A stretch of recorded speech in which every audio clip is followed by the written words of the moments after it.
क्या ये cricket team उसी पाकिस्तान की टीम है जिसके सामने कभी दुनिया की बड़ी से बड़ी टीम खेलने से डरा करती थी?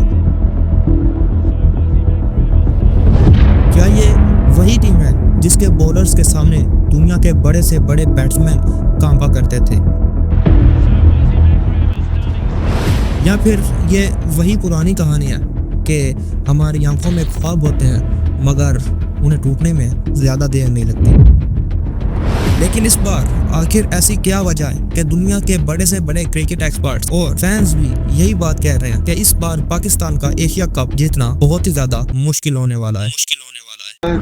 दूसरी टीम को अगर देखा जाए वो ज्यादा बेहतर लग रही है, जो इंडिया की है या पाकिस्तान है, श्रीलंका है, इवन बांग्लादेश की टीम भी कम्पीट करेगी। हम जी हाँ, ये वही सवाल है जो शायद आपके जहन में भी हो और शायद आपका दिल कहता हो कि नहीं, ऐसा मुमकिन नहीं, पाकिस्तान इस बार एशिया कप जीतेगा। लेकिन सच तो ये है कि ये सिर्फ झूठी तसल्लियां हैं जो हम हमेशा से अपने आप को देते आए हैं। हम हमेशा यही सोचते हैं कि शायद, सिर्फ शायद इस बार तारीख बदल जाए, लेकिन नहीं, आज हम ख्वाब नहीं बेचेंगे। आज हम हकीकत को खोलेंगे। आज हम आपको वो सब बताएंगे जो आप सुनना नहीं चाहते लेकिन ये सब जानना ज़रूरी है। आज हम वो सच सामने लाएंगे जिससे दुनिया नज़रें चुराती है। तो तैयार हो जाइए क्योंकि आने वाले लम्हों में हम बताने जा रहे हैं कि क्यों पाकिस्तान शायद चाहकर भी एशिया कप 2025 नहीं जीत सकता।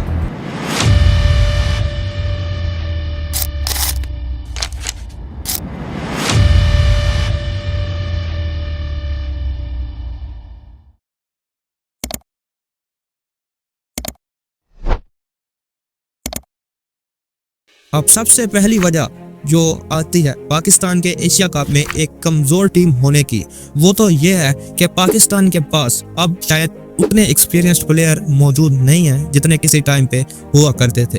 पाकिस्तान के पास ना ही बाबर आजम जैसा एक टैलेंटेड प्लेयर है, ना ही मोहम्मद रिजवान जैसा एक अग्रेसिव प्लेयर है और ना ही नसीम शाह जैसा एक आउटस्टैंडिंग बॉलर इस टूर्नामेंट के अंदर मौजूद है।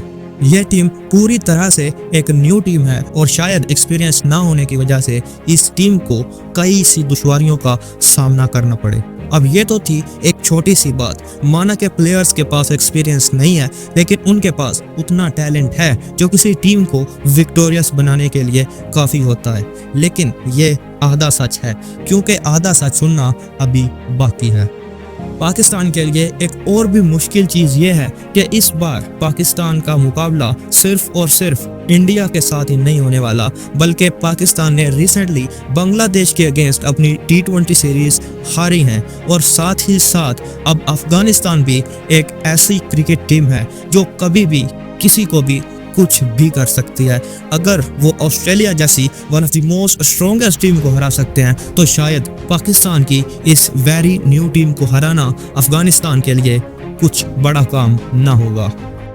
तो मुख्तसर ये कि पाकिस्तान का कंपटीशन इस बार पिछली बार की निस्बत बहुत ही ज़्यादा होने वाला है और ये चीज़ शायद पाकिस्तान को रोके फाइनल्स तक जाने के लिए और फाइनल्स को जीतने के लिए। अब अगर हम बात करें पाकिस्तान के स्क्वाड की, तो इस स्क्वाड के अंदर जो अभी अफगानिस्तान और UAE के साथ मैचेस हुए हैं उनके मुताबिक साइम अयूब, फ़खर जमान, साहबजादा फरहान, सलमान आगा, हसन नवाज़, मोहम्मद नवाज़, मोहम्मद हारिस, फ़हीम अशरफ, हसन अली, सलमान मिर्जा और सुफियान मुकीम, ये प्लेइंग 11 हो सकता है एशिया कप 2025 के लिए। लेकिन ये प्लेइंग 11 पूरी तरह से कंफर्म्ड नहीं है। सबसे पहला सवाल तो आ जाता है ओपनिंग स्टैंड के ऊपर।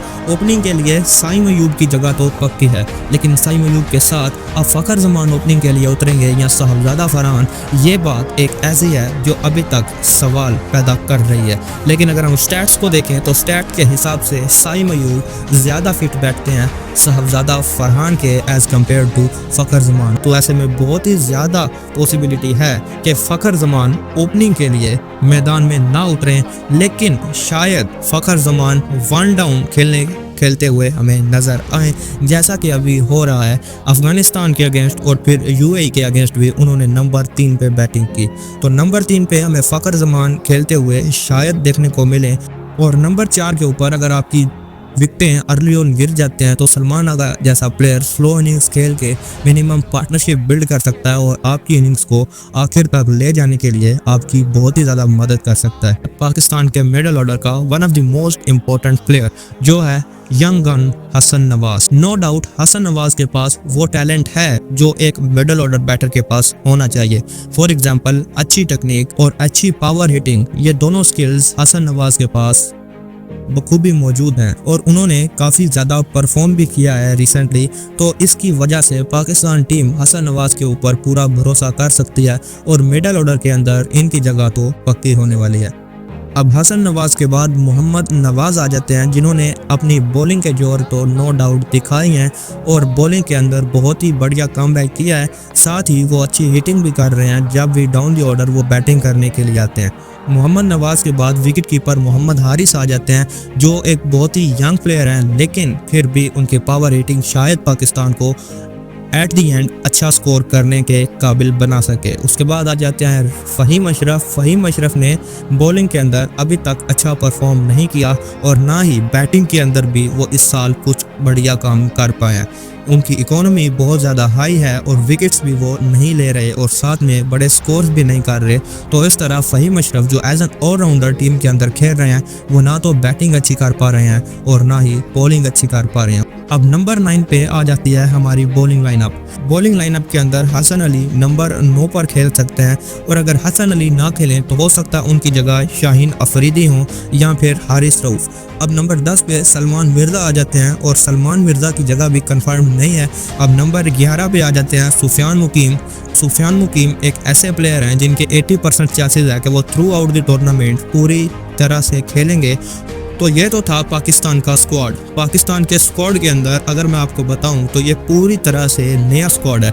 इसके अंदर सिर्फ और सिर्फ फ़खर जमान और शाहीन अफरीदी, हमें दो ऐसे प्लेयर्स मिलते हैं जो थोड़े एक्सपीरियंस्ड प्लेयर हैं, लेकिन डार्क रियलिटी तो ये है कि ये दोनों टीम के अंदर कभी भी पक्के हो ही नहीं सकते क्योंकि फ़खर जमान थोड़े से अनफिट हैं और अगर बात करें शाहीन अफरीदी की जो सेकंड मोस्ट एक्सपीरियंस्ड प्लेयर हैं तो उनकी भी परफॉर्मेंसेस 2022 के बाद बहुत ही ज़्यादा बुरी हो चुकी हैं और शायद अब वो पहले वाले शाहीन शाह अफरीदी नहीं रहे। तो इस तरह से टोटली न्यू स्क्वाड पाकिस्तान का एक ऐसा इशू बनता है जो पाकिस्तान की रुकावटों में और भी ज़्यादा इजाफा कर सकता है। अब नेक्स्ट इशू एक और भी बड़ा इशू आ जाता है जो कि है न्यू लीडरशिप।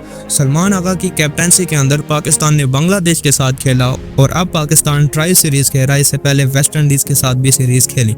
बांग्लादेश के अगेंस्ट पाकिस्तान बहुत ही बुरी तरह से सीरीज़ हारा और अब ये जो ट्राई सीरीज़ हो रही है इसके अंदर अभी तक नो डाउट पाकिस्तान अच्छा परफॉर्म कर रहा है, लेकिन आगे चल के बांग्लादेश, अफगानिस्तान और इंडिया जैसी टीम्स जो एशिया कप में पाकिस्तान के सामने आएंगी, हो सकता है उस टाइम पे बड़े टूर्नामेंट का प्रेशर सलमान आगा के कंधों पर पड़े और एज अ न्यू लीडरशिप वो इस प्रेशर को हैंडल ना कर सके। तो ये सारी वजूहात वो वजूहात हैं जिनकी बिना पर पाकिस्तान की रुकावटें बहुत ही ज़्यादा बढ़ती हुई हमें नज़र आ रही हैं। पाकिस्तान का स्क्वाड पूरी तरह से नया है, कोई भी एक्सपीरियंस्ड प्लेयर मौजूद नहीं है और जो गिनती के 1-2 एक्सपीरियंस्ड प्लेयर हैं वो भी या तो अनफिट है या तो फिर आउट ऑफ फॉर्म है और ऐसे में पाकिस्तान की लीडरशिप भी बहुत ही न्यू लीडरशिप है और ये सारे रीजंस शायद पाकिस्तान के फाइनल के ख्वाब को चकनाचूर कर सकते हैं। आप खुद ही ज़रा ये सोचिए कि एक टूर्नामेंट जिसमें इंडिया अपनी फॉर्म के अरूज पर हो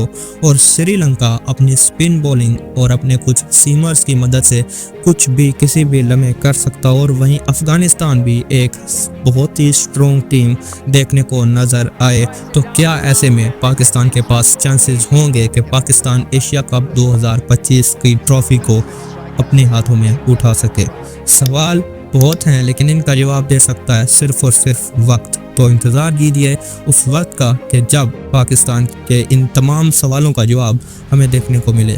क्रिकेट चैप्टर की ये वीडियो देखने के लिए आपका शुक्रिया और चैनल को सब्सक्राइब ज़रूर कीजिए।